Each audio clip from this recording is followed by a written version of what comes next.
Y está con nosotros el ministro de Salud, Fernando Ruiz Gómez. Tenemos varios temas también para compartir. Él se encuentra en la ciudad de Tunja, donde estuvo adelantando el puesto de mando unificado para hacer monitoreo de todo este control epidemiológico. Y yo quisiera empezar por lo siguiente.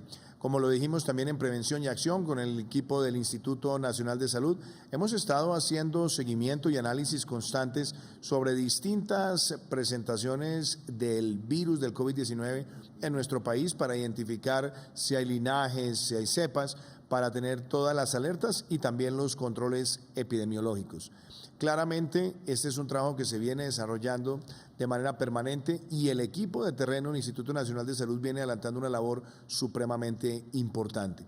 Hoy, con el ministro Fernando Ruiz, estuvimos conversando porque en estos ejercicios de análisis se han identificado hoy dos manifestaciones de la enfermedad que representan el linaje o la cepa del Reino Unido.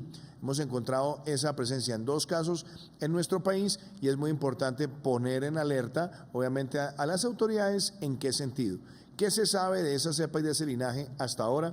Como lo han dicho las autoridades sanitarias de varios países, esta cepa y este linaje no es más letal, sí puede ser más contagioso. Y por lo tanto, la mejor manera de enfrentar la presencia de estas variantes, cepas o linajes es justamente la autoprotección. Es con más razón el uso del tapabocas, el distanciamiento físico, seguir los protocolos de bioseguridad, lavado constante de manos y algo que es supremamente importante, evitar las aglomeraciones. Las aglomeraciones, como lo han dicho también las autoridades sanitarias europeas y lo ha dicho la Organización Mundial de la Salud, es un factor detonante de un crecimiento de muchas de estas manifestaciones de linaje, cepas o variantes. Por lo tanto, esta información que tenemos y que vamos a compartir es para dar un mensaje al colombiano donde el ciudadano puede saber que esta cepa no es más letal, pero sí es más contagiosa y por lo tanto, con la eventualidad de que esta y otras puedan circular, tenemos que seguir manejando el mensaje claro y el mensaje permanente de autocuidado. Y por otro lado, también, ministro Fernando, hablemos sobre el puesto de mando unificado en la ciudad de Tunja y las expectativas que tenemos para este fin de semana con las medidas de control en varias de las ciudades capitales. Lo escuchamos, señor ministro. Buenas tardes, señor presidente. Un saludo para ustedes, para todos los colombianos. Efectivamente, llevamos a cabo hoy en la ciudad de Tunja el puesto de mando unificado número 80 para el control de la pandemia, con participación en esta oportunidad de más de 500 personas pertenecientes a igual número de entidades y organizaciones del sector salud, entes territoriales. Todos en una participación, haciendo una evaluación de la ejecución del plan de vacunación. Efectivamente, hasta el momento nos han llegado al país más de 5 millones de vacunas. Hemos repartido 3.400.000 vacunas y ya llevamos 896.000 primeras dosis aplicadas a la población mayor de 80 años, lo cual nos arroja un porcentaje de cobertura, presidente, muy importante. El 80% de la población colombiana mayor de 80 años ya tiene una primera dosis de vacuna contra el COVID-19. Está esto por encima del 70% que habíamos presupuestado inicialmente para la inmunidad de rebaño, lo cual nos deja muy satisfechos porque la respuesta realmente de los colombianos de mayores de 80 ha sido muy importante. Llevamos 708.350 vacunas aplicadas, primeras dosis para la población de talento humano en salud, lo cual nos representa el 75% ya cubierto como primera dosis, y llevamos 689.265 a población de 70 a 79 años, lo que equivale a un 32%. Y ya llevamos 89.362 vacunas en la población de 65 a 69 años. Presidente colombiano, muy satisfactorio el hecho de que ya no tenemos diferencias notorias entre departamentos en cuanto a la eficiencia en la aplicación de vacunas. De hecho, la fórmula que habíamos planteado y diseñado para redistribuir vacunas ya en este momento no tiene aplicación porque todos los departamentos se encuentran por encima de ese parámetro, de esa mediana del 50%, de 50, mediana 50 que habíamos especificado como límite, y todos los departamentos del país marchan a un ritmo muy importante. Se reportaron la necesidad de incrementar el uso del Payboard 2, que ya se encuentra habilitado en todo el país para registrar todas las diferentes vacunas, y se llevaron a cabo también una presentación del curso de la pandemia y las necesidades de intensificar medidas en algunos de los territorios nacionales. Y, presidente, respecto a la circulación en el país de la cepa británica, tenemos que decir que se identificaron 2 muestras genómicas en el departamento de Caldas, 2 muestras genómicas que han sido identificadas como positivas para la cepa británica. Esto nos indica que en el departamento y probablemente, muy probablemente, en el país ya tenemos una circulación importante de la cepa británica. Recordemos que esta cepa es más transmisible, pero no necesariamente más letal, tiene una letalidad igual a las demás cepas del coronavirus. ¿Por qué es más transmisible? Más transmisible porque se necesita menor cantidad de inóculos, menor cantidad de saliva o de elemento contagioso para que se transmita a la otra persona, y se puede transmitir a menor distancia física de los 2 metros que tenemos, que hemos venido utilizando con las otras cepas.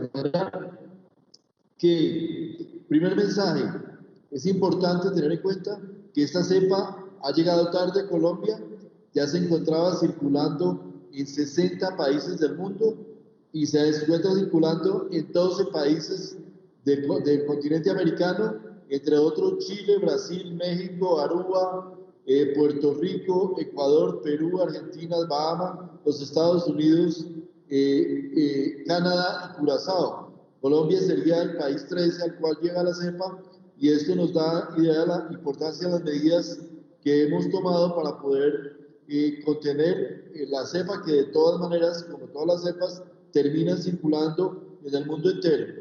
Y el mensaje para los colombianos es: tenemos que tener frente a esta realidad, intensificar nuestras medidas, recordar que es más transmisible por lo que hemos dicho. Por lo tanto, el no uso del tapabocas no es una opción. Voy a repetirlo nuevamente. El no uso de tapabocas en Colombia no es una opción. Hay que usar tapabocas y hay que guardar siempre todos los protocolos y todas las medidas de distanciamiento físico para evitar y reducir la transmisibilidad no solo de esta cepa, sino de todo el coronavirus. Ministro, algo que también es importante que yo le quisiera pedir que le comparta también a las familias colombianas, sobre todo frente a estas variantes, linajes o cepas, es que particularmente esta variante del Reino Unido, esta cepa o este linaje, se ha probado con la información científica que las vacunas que además ha adquirido Colombia son eficaces para enfrentarla. ¿Por qué no hablamos sobre eso? Sí, presidente, se han hecho pruebas con diferentes vacunas, la vacuna de Pfizer, la vacuna Moderna, la vacuna de Sinovac, y todas esas vacunas han mostrado que la AstraZeneca también ha mostrado eficacia contra la cepa británica. De hecho, por ejemplo, la vacuna de AstraZeneca, que es la más extensamente utilizada en el Reino Unido, por la cual se han vacunado más de 20 millones de personas, ha mostrado ser efectiva contra la cepa británica y contra otras cepas. De manera que la invitación a los colombianos es: recordemos, la vacuna lo que genera y produce fundamentalmente es una reducción del riesgo de tener enfermedad moderada y severa que conduzca a la hospitalización y a la muerte. De manera que frente a esta realidad de circulación de nuevas cepas que estamos teniendo y que vamos a continuar teniendo, uso de tapabocas, mayor distanciamiento físico, ser más estrictos con las medidas, vacunarnos, tener toda la confianza en la vacunación y protegernos, que es lo esencial, con las medidas de distanciamiento físico y con las medidas de protección que hemos venido promulgando todos los días a través de este programa y en todos los ámbitos, y que el Ministerio y que el Gobierno Nacional tiene presencia, señor presidente. Muchísimas gracias, ministro Fernando. Lo voy a invitar a que contestemos algunas preguntas que nos ha enviado la ciudadanía relacionada con el Plan Nacional de Vacunación. ¿Cuál es la primera? Buenas tardes, mi nombre es Natalia Velázquez. ¿Qué pasará después de la vacunación? ¿El coronavirus seguirá entre nosotros? Muy buena pregunta, Natalia, y lo decía ahora también el ministro Fernando Ruiz. Lo ha dicho también la Organización Mundial de la Salud. Nadie está a salvo hasta que todos estemos a salvo. Eso quiere decir que tenemos que avanzar hacia que el mundo tenga esa inmunidad colectiva a partir de la vacunación masiva. Entre tanto, y aún con las personas vacunadas, inclusive con segundas dosis, vamos a tener circulación del virus. Y como también lo anotaba el ministro, la vacuna, su principal efecto es que minimiza la letalidad o los efectos severos en la salud. Pero claramente el coronavirus estará presente por más tiempo del que todos nosotros quisiéramos. Por eso es muy importante que la medida farmacológica de la vacuna esté siempre acompañada de la medida no farmacológica, que es el autocuidado, a partir del tapabocas, el distanciamiento, el lavado de manos, los protocolos de bioseguridad y evitar las aglomeraciones. Ministro Fernando. Sí, presidente, lo que se ha visto hasta ahora es que las vacunas dan una protección segura, efectiva y prolongada. Sin embargo, hay siempre alguna probabilidad de que exista en algún momento pueda existir en el futuro una mutación que de alguna manera haga algunas de las vacunas inefectivas. En ese caso se requería un refuerzo, pero eso todavía no está comprobado. Lo que se necesita es dejar que pase el tiempo, continuar con toda nuestra vacunación, lograr la inmunidad de rebaño y protegernos permanentemente para evitar cualquier contagio. Muchísimas gracias, ministro. ¿Qué otra pregunta tenemos? Buenas tardes, mi nombre es Juan Gallardo. ¿Qué se necesita para que vacunen a un adulto mayor en casa si no se puede movilizar? Buena pregunta, Juan. Como lo hemos dicho tantas veces acá en Prevención y Acción, si ese es el caso de un adulto mayor, debe notificar también a su EPS, y si la persona no tiene cuidador o tiene una dificultad de movilidad marcada, lo que se busca es poder llegar a su lugar de domicilio. Por eso se han hecho también en el país varias aplicaciones de esta naturaleza. Ministro Fernando. Sí, presidente, para responder muy claramente, si hay una dificultad de movilización, la invitación es comunicarse con su EPS, pedirle que se haga vacunación domiciliaria o a la Secretaría de Salud al ente territorial, para que a través de la mesa territorial de vacunación se coordinen todas las acciones para poder llevar a cabo una vacunación domiciliaria si es necesario, para proteger a esta persona que tiene todo el derecho a ser vacunada. ¿Qué otra pregunta tenemos? Hola, buenas tardes. Mi nombre es Juan Esteban Alzate y mi pregunta sería, ¿qué estrategias tienen con poblaciones indígenas para la vacunación? Gracias, Juan Esteban, por esa pregunta. Como lo hemos dicho también desde el comienzo, hay una estrategia que incluye en el Plan Nacional de Vacunaciones de la población indígena. Se ha trabajado también con las EPS indígenas que existen en el país y se ha hecho una convocatoria también a todos los pueblos indígenas en Colombia. Muchos se han pronunciado donde dicen que no se aplicarán la vacuna porque ellos están creyendo además en toda su ancestralidad en términos de salud.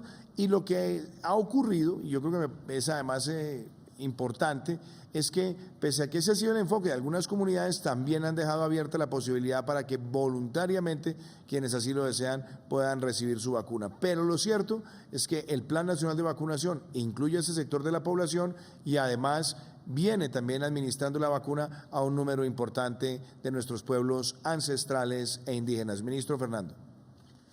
Sí, presidente, efectivamente nosotros hemos incluido en cada etapa a la población indígena iguales derechos que cualquier otro colombiano, de acuerdo con su grupo de edad. También están incluidos dentro del grupo de trabajadores de salud, los sabedores ancestrales y médicos de las etnias indígenas, médicos tradicionales. También están incluidos la Guardia Indígena en el grupo cuando se abre la vacunación para las fuerzas militares y la policía, todo dentro del mayor equilibrio y equidad. Y obviamente para aquellas poblaciones indígenas que tienen ubicaciones de muy difícil acceso, vamos a ejecutar seguramente planes concertados con ellos, mediante el cual llegaremos unificando etapas con vacuna de una dosis para poder tener la mejor vacunación posible. La mayor parte de los grupos indígenas en Colombia han aceptado la vacunación, están dispuestos a vacunarse y nosotros esperamos que aquellos que tienen alguna reserva, estamos siempre dispuestos a darles toda la información y comunicación para lograr que ellos, como todos los colombianos, se protejan, porque los indígenas tienen todo el derecho a tener la protección frente al COVID-19. Muchísimas gracias, ministro. ¿Qué otra pregunta tenemos? Hola, buenas tardes. Mi nombre es Rosmary Romero. Quisiera hacer una pregunta. ¿Por qué países que van más adelantados en vacunación siguen teniendo altos picos? Gracias, Rosemary. Esta es una pregunta muy importante, ministro Fernando, porque hemos visto que en muchos países que han tenido avances muy grandes en porcentaje poblacional han tenido también un crecimiento exponencial de casos en las últimas semanas. Eso reafirma dos mensajes, el que ha dado la OMS, que nadie está a salvo hasta que todos estamos a salvo, es decir, tenemos que entender que la vacunación masiva es fundamental, pero no se puede bajar la guardia. Y hemos visto en algunos de esos países que se han relajado comportamientos ciudadanos, han dejado de usar el tapabocas, se aglomeran y además terminan no aplicando los protocolos de bioseguridad y por supuesto eso genera también una presión grande en términos de contagios. Y es relevante también decirle a la ciudadanía que en la medida que vamos cubriendo a los sectores de la población que están más expuestos a la letalidad, eso también nos permite tener un mejor control. Muchos países han tenido en efecto un crecimiento muy grande de contagios, pero también gracias al haber avanzado en la vacunación, en la población de mayor riesgo, pues ese aumento de contagios no necesariamente ha tenido proporciones de letalidad superior a las que se vio en otras épocas a lo largo de la pandemia. Ministro Fernando. Señor presidente, solo agregaría que la vacunación ordenada, organizada y con distanciamiento, que ha sido la característica del Plan Nacional de Vacunación de Colombia, nos ha protegido también frente a la posibilidad de una circulación rápida de virus en la población de mayor edad, que son los que tienen mayor riesgo de vulnerabilidad. De manera que, claramente, como todos sabemos, hasta que no estemos todos protegidos, realmente nadie está protegido.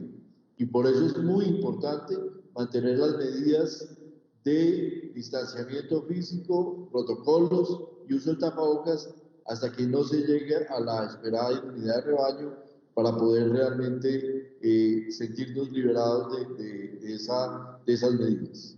¿Qué otra pregunta tenemos? Buenas tardes, mi nombre es Jaime Castrillón. ¿Piensan hacer más cercos epidemiológicos como el de Amazonas y Providencia?